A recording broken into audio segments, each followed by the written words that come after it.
Sarvodaya public school शिक्षा का नया सवेरा।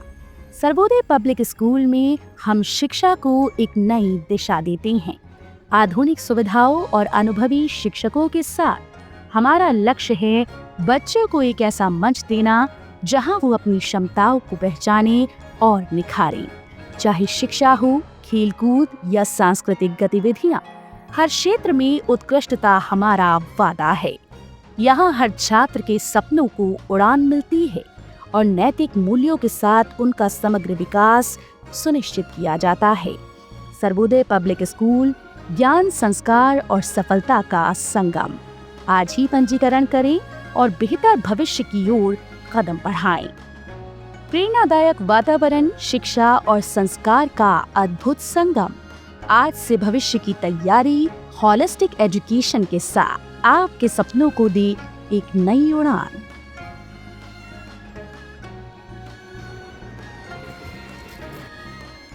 हेल्थ कॉर्नर विश्वास का दूसरा नाम। 1986 से सिधारी रामलीला मैदान पर उच्च कोटि की एलोपैथिक दवाओं का एकमात्र भरोसेमंद ठिकाना। उचित दाम, कुशल व्यवहार और तेज सेवा। अब घर बैठे पाएं दवाएं सिर्फ एक कॉल पर। हेल्थ कॉर्नर आमिर एजाज साहब के साथ आपकी सेवा में। संपर्क करें 9935906912। आजमगढ़ में प्रदेश सरकार के 8 वर्ष पूरे होने व केंद्र सरकार के 10 वर्ष पूरे होने पर आजमगढ़ जिले के हरियौद कला केंद्र में विशेष कार्यक्रम आयोजित किया गया था। इस अवसर पर उत्तर प्रदेश सरकार की सेवा सुरक्षा एवं सुशासन की नीति के 8 सालों की सफलता का जश्न मनाया गया। कार्यक्रम के मुख्य अतिथि के रूप में प्रदेश सरकार एवं श्रम एवं सेवा योजन कैबिनेट मंत्री अनिल राजभर ने शिरकत की और सरकार की उपलब्धियों पर प्रकाश डाला। कैबिनेट मंत्री अनिल राजभर ने प्रेस वार्ता के दौरान कहा कि प्रदेश सरकार का 8 साल का कार्यकाल बेहद सफल और बेमिसाल रहा। उन्होंने बताया कि इन 8 वर्षों में प्रदेश सरकार ने आम जनता, गरीबों और सभी वर्गों के लिए कई महत्वपूर्ण योजनाएं बनाई और उन्हें क्रियान्वित किया। मंत्री ने यह भी कहा कि सरकार ने प्रदेश की सुरक्षा और विकास के लिए अनगिनत कदम उठाए, जिससे प्रदेश में समृद्धि और सुकून का माहौल बना है। मंत्री ने आगे कहा कि राज्य सरकार ने रोजगार के अवसर बढ़ाने, सैनिकों की सुरक्षा सुनिश्चित करने और सामाजिक न्याय के लिए कई योजनाएं लागू किया है। उन्होंने कहा कि इस योजना से गरीबों और श्रमिकों को विशेष लाभ हुआ और सरकार ने उनके जीवन स्तर को बेहतर बनाने के लिए हर संभव प्रयास किए हैं। प्रेस वार्ता के दौरान प्रदेश कैबिनेट मंत्री ने कहा कि प्रदेश सरकार ने इन 8 वर्षों में विकास की दिशा के बड़े कदम उठाए हैं। हमारी सरकार के उद्देश्य जनता के साथ साथ सारे वर्ग की भलाई करना और इस दिशा में हम निरंतर कार्य करते रहेंगे।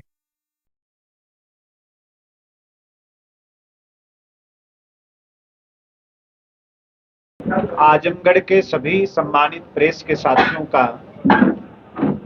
उत्तर प्रदेश की सरकार की तरफ से अभिनंदन करता हूं। आप सबका स्वागत करता हूं। साथ ही आप सबका धन्यवाद भी करता हूं। आज उत्तर प्रदेश की जो उसमें हमारे प्रेस के साथियों का भी बहुत बड़ा योगदान है। एक सकारात्मक रुख के साथ उत्तर प्रदेश की सरकार ने जो भी काम किया उसमें हमारे प्रेस के साथी सरकार के साथ कदम से कदम मिलाकर चले। इसलिए मैं प्रेस के साथियों का धन्यवाद भी करता हूं और सरकार के तरफ से मैं आभार भी प्रकट करता हूं। आज सबका साथ, सबका विकास 8 वर्ष में उत्कर्ष विकास। आज पूरा देश ही नहीं, पूरी दुनिया उत्तर प्रदेश की प्रगति को देख रही है। मैं समझता हूं कि 2017 में जब उत्तर प्रदेश में भाजपा की सरकार, योगी जी की सरकार बनी, उस समय उत्तर प्रदेश की पहचान एक बीमारू राज्य की थी। चारों तरफ दंगा और गुंडा माफियाओं का बोलबाला था। देश और दुनिया में उत्तर प्रदेश के लोग कहीं भी जाते थे तो उनको एक हे की दृष्टि से दुनिया देखती थी। लेकिन 8 वर्ष के अंदर उत्तर प्रदेश की सम्मानित जनता की सेवा में उत्तर प्रदेश की योगी जी की सरकार ने अपने आप को समर्पित करते हुए जो विकास के नए आयामों को गढ़ने का काम किया, उत्तर प्रदेश में कानून का राज स्थापित किया, उत्तर प्रदेश को सर्वोत्तम प्रदेश बनाने का जो संकल्प लिया और उत्तर प्रदेश के सर्वांगीण विकास के क्षेत्र में सरकार ने अपने संकल्पों के प्रति पूरी प्रतिबद्धता के साथ कदम बढ़ाया, आज उसका ही परिणाम है कि उत्तर प्रदेश की पहचान आज देश और दुनिया के अंदर विकास के रास्ते पर आगे बढ़ने वाले प्रदेश की है। क्रम आज पहला दिन किसानों को आधार बनाकर सरकार ने पहले दिन का कार्यक्रम रखा है।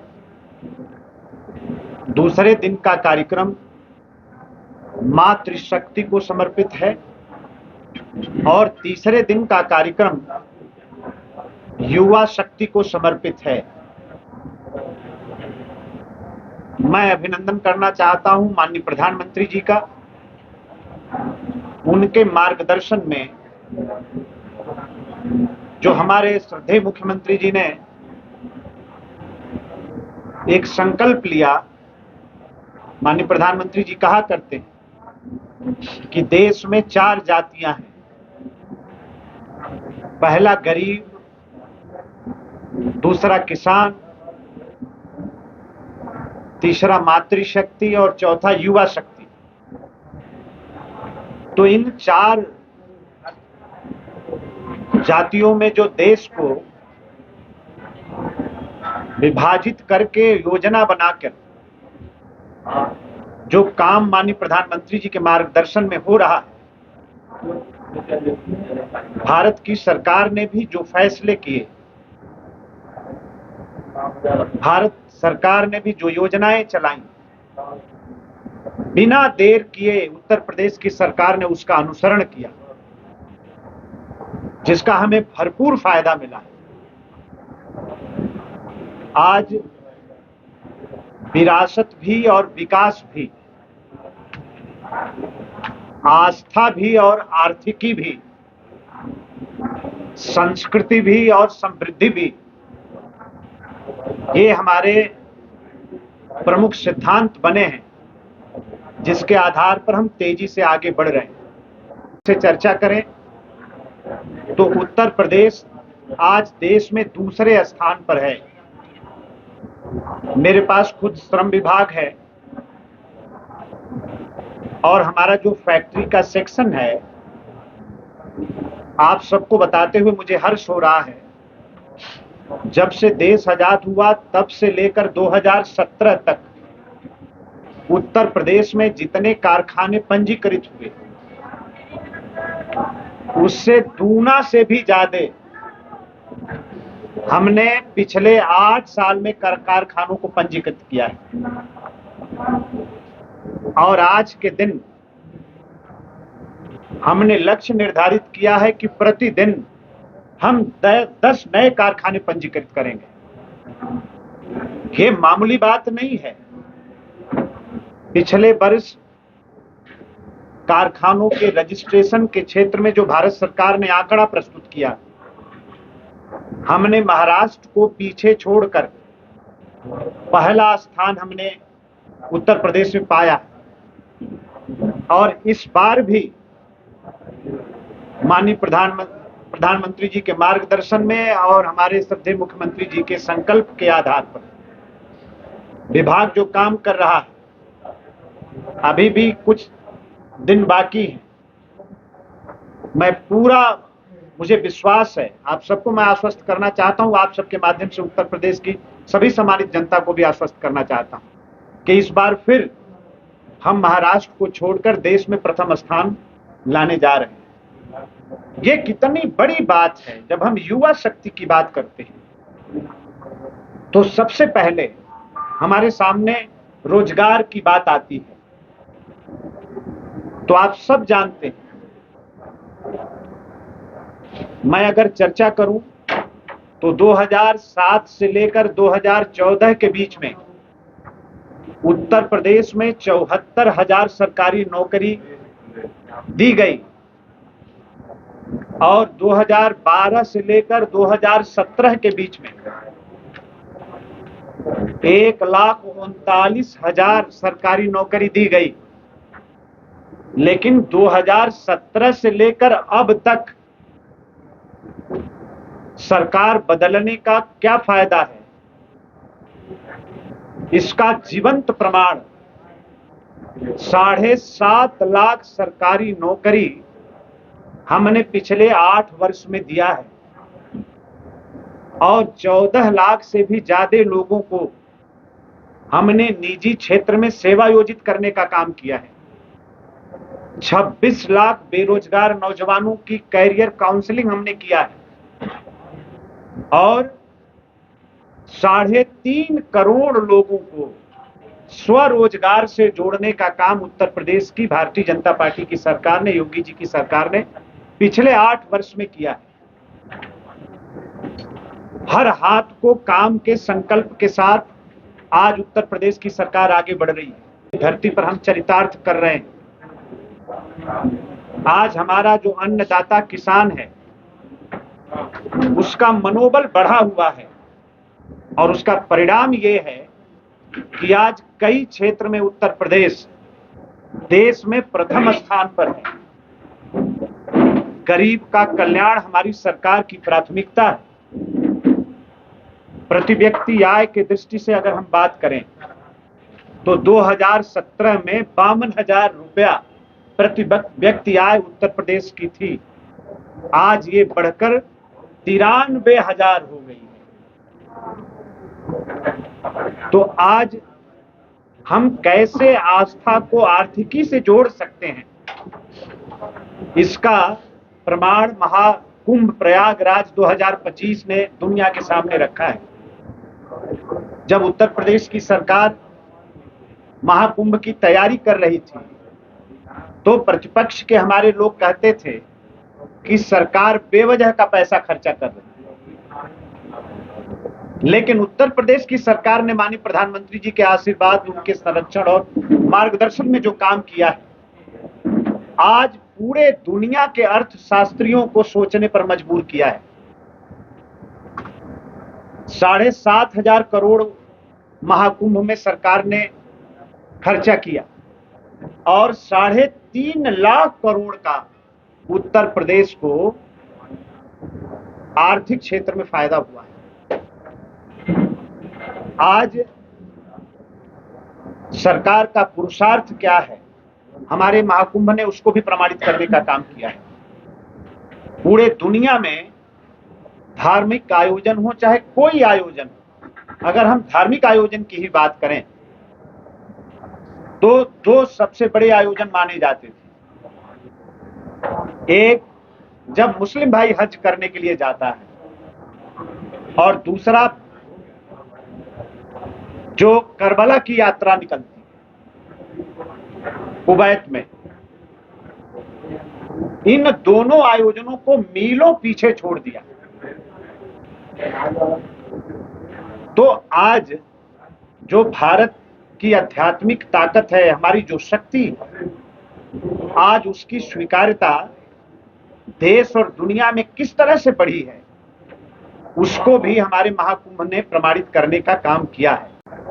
आज हम 8 वर्ष पूरा कर रहे हैं। अभी भी हमारे पास समय है, काफी समय है। लोक संकल्प पत्र के माध्यम से उत्तर प्रदेश की सम्मानित जनता से हमने जो वायदा किया था, आज हम 94% से भी ज्यादा वादों को हम पूरा कर रहे हैं। और आने वाले समय में भी जनता से किए गए सब वादों को पूरा करेंगे। 2029 तक सरकार ने लक्ष्य निर्धारित किया है कि हम उत्तर प्रदेश की इकोनॉमी को $1 ट्रिलियन तक हम ले जाएंगे।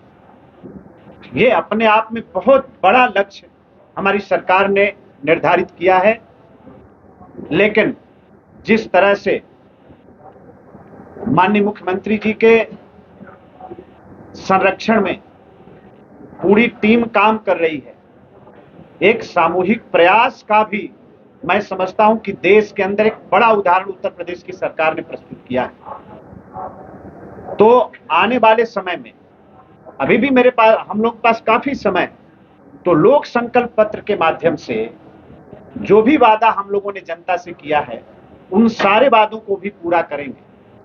पिछले कार्यकाल में सरकार के कामों पर मोहर लगाते हुए, सरकार के कामों के साथ चलते हुए उत्तर प्रदेश की जनता ने आशीर्वाद दिया और भारतीय जनता पार्टी की, योगी जी की दोबारा सरकार बनाने का काम किया। और इस लिहाज से हम लोगों के मनोबल को भी जनता ने अपने आशीर्वाद से बढ़ाने का काम किया। तो बढ़े मनोबल के साथ दूसरे कार्यकाल में योगी जी की सरकार ने जो काम किया है, आज चारों तरफ उसकी स्वीकार्यता है, चारों तरफ उसकी चर्चा है, चारों तरफ उसकी प्रशंसा है। बाकी आगे आने वाले समय में भी बाकी बचे हुए कामों को भी हम लोग संकल्प पत्र के माध्यम से जो हम लोगों ने काम बताया था, जनता से हमने जो वादा किया था, हम लोग उसको भी पूरा करेंगे। अखिलेश यादव जी तो कह रहे हैं कि 8 साल में सिर्फ बवाल ही बवाल हुआ, कुछ काम ही नहीं हुआ। अखिलेश यादव जी से देखिए, मैं अभी संभल में सैयद सलार मसूद के नाम पर लगने वाले मेला और प्रदर्शनी को प्रतिबंधित हमारी सरकार ने किया है, माननीय मुख्यमंत्री जी ने किया है। उसका भी विरोध समाजवादी पार्टी के नेता कर रहे हैं। भाई, सैयद सलार मसूद कौन है? एक आक्रांता, विदेश से देश पर हमला किया, देश को लूटने के लिए आया, देश की मां बहनों की इज्जत आबरू के साथ खिलवाड़ किया। तो अखिलेश जी हो, उनकी पूरी पार्टी हो या प्रतिपक्ष चाहे कोई हो, भारतीय जनता पार्टी की सरकारों का विरोध करते करते, माननीय प्रधानमंत्री जी, माननीय मुख्यमंत्री जी का विरोध करते करते वो कब देश का विरोध करने लगते हैं, इसका भी उनको अंदाजा नहीं लगता। तो अखिलेश यादव जी से, समाजवादी पार्टी से सीखने की जरूरत भारतीय जनता पार्टी की सरकार को नहीं है। इतना अच्छा उन लोगों ने काम किया होता, इतने अच्छे विचार होते, हम लोगों को वो भी समय याद है जब आतंकवादियों के प्रति भी सहानुभूति रखने वाला वो दल आज आक्रांताओं के महिमा मंडल पर उतारू हो गया है। जो दल, उससे हम क्या सीखें? उससे हमारी विरासत नहीं बच सकती। हमारा नारा क्या है? विरासत भी, विकास भी। और इसलिए भगवान भोलेनाथ का बनारस में कॉरिडोर भी बनता है, महाराजा सुहेलदेव के नाम पर विश्वविद्यालय भी आजमगढ़ में बनता है, मां विंध्यवासिनी का कॉरिडोर भी हम बनाने का काम करते हैं, और 500 वर्ष के इंतजार को खत्म करते हुए अयोध्या जी की धरती पर भगवान श्री राम का भव्य मंदिर भी बनाने का हम काम करते हैं। तो विरासत भी है, विकास भी है। इसलिए समाजवादी पार्टी से कुछ हमें सीखना नहीं है। तो अखिलेश का नाम बताया जा रहा है और हम जो राणा सांगा बता रहे हैं, गद्दार बता रहे हैं। इसकी सजा उनको जनता देगी, इस बात की सजा जनता देगी। और देश के जो गद्दार थे, देश को जो लूटने आए, देश से जिन लोगों का कोई लगाव नहीं है, अगर उनके प्रति कोई सहानुभूति दिखाता है, मैं समझता हूं कि ऐसी मानसिकता भारत विरोधी मानसिकता है। ऐसे लोगों को देश से कोई लेना देना नहीं है। इसलिए आज जो समाजवादी पार्टी कह रही है, कर रही है, उसकी सजा आने वाले दिनों में उत्तर प्रदेश की सम्मानित जनता देगी। क्या अखिलेश यादव जी जानबूझकर ही ये बयान अपने नेताओं से भिजवा रहे हैं तुष्टिकरण के लिए? बिल्कुल तुष्टिकरण की पराकाष्ठा है। औरंगजेब के पक्ष में खड़ा होना, सैयद सलार मसूद के पक्ष में खड़ा होना, आतंकवादियों के पक्ष में खड़ा होना, ये तुष्टिकरण की पराकाष्ठा है। तब किसी भी सूरत में इसको स्वीकार नहीं कर सकता भारत। आजमगढ़ की भी कुछ बता दीजिए। सर आजमगढ़ के दो सवाल हैं। एक, आजमगढ़ में जो डिस्टिलरी प्लांट बना था, इथेनॉल प्लांट आजमगढ़ में 6 करोड़ लगभग प्रॉफिट देता था, वो बंद पड़ा है चीनी मिल पे। दूसरा सवाल ये कि सर पार्क बन के तैयार है मगर उसका उद्घाटन नहीं किया गया, किसी कारणों से वो रुका हुआ है कमिश्नर साहब के कार्यालय के बगल में। सर उस पर क्या, किस तरह की प्रक्रिया है? ठीक है, अभी मैं आया तो जिला प्रशासन ने, और मैं तो आप सब लोगों से भी अनुरोध करूंगा कि जो शिलापट्ट लगे हैं पिछले 8 वर्षों के, उसका मेरा अनुरोध है कि हमारे सभी प्रेस के भाई भी एक बार उसका अवलोकन करें। पिछले 8 वर्ष में आजमगढ़ के अंदर 6.5 करोड़ से भी ज्यादा धन से विकास किया गया है, विकास की योजनाओं को पूरा किया गया। एथेनॉल की बात आप कह रहे हैं, पहले हमारे पार्टी के जिलाध्यक्ष, लालगंज के निवर्तमान जिलाध्यक्ष सूरज श्रीवास्तव जी ने हमसे उसकी चर्चा किया था और मैंने श्रद्धेय मुख्यमंत्री जी के साथ इनकी बातों को शेयर किया। माननीय मुख्यमंत्री जी का कहना है कि बहुत जल्द उसको हम फिर से शुरू कराएंगे और बढ़िया स्वरूप के साथ शुरू कराएंगे। तो उसको शुरू कराने में की क्या संभावना है, इस पर प्रशासन विचार कर रहा है, हम लोग भी विचार कर रहे हैं। आपने एक पार्क की बात कही, तो आपने इस बात को लाया है ध्यान में, तो हम इसकी चर्चा जरूर जिला प्रशासन से करेंगे। पुरानी जेल की जमीन पर भी एक वहाँ उसका उपयोग करने की बात हो रही थी। पुरानी जेल की जमीन वहाँ खाली पड़ी हुई है। हम लोग लैंड बैंक बनाने जा रहे हैं और उसके लिए सरकार एक विशेष अभियान चला रही है। आप सब लोग अवगत हैं कि जमीन की परेशानी आती है किसी भी योजना को हमें ले आने में, और आखिरी में हमें फिर किसान से जमीन लेनी पड़ती है, खरीदनी पड़ती है, और उसमें बहुत ज्यादा पैसा खर्चा होता है। सरकार अभी अभियान चलाकर जमीन हमारे पास व्यवस्थित तरीके से हो पाए, इस अभियान को हम चला रहे हैं। पुराना जेल है, बड़ी जमीन है, अच्छी जमीन है, उस पर निश्चित हम सब लोग बैठेंगे, मैं भी बैठूंगा जिला प्रशासन के साथ। 4-5 बड़ी योजनाओं पर विचार हम लोग कर रहे हैं, उसमें देखेंगे कि वहां क्या अच्छी योजना आ सकती है। जरूर हम उसका उपयोग करेंगे, आजमगढ़ के विकास में उसका बहुत बड़ा योगदान आगे आने वाले दिनों में।